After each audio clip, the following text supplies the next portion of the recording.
দৌলতদিয়া ফেরিঘাটের বাসডুবিতে যারা জমিন থেকে বিদায় নিয়ে চলে গেল রে আল্লাহ, আয় আল্লাহ প্রত্যেককে তুমি শহীদি মর্যাদা দান করো রে আমার মাওলা।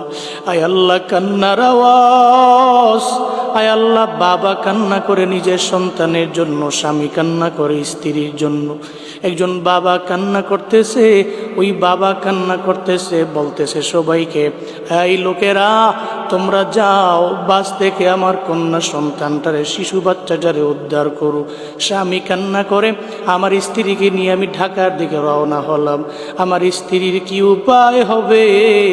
স্ত্রীটাও তো আজকে বাসের ভিতরে জমিন থেকে বিদায় নিয়ে চলে যাইতেছে।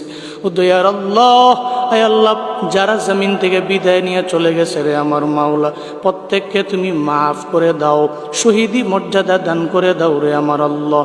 আয় আল্লাহ প্রত্যেকটা পরিবারকে তোমার হাতে দিয়ে দিলাম, জিম্মাদার হয়ে যাও রে আল্লাহ।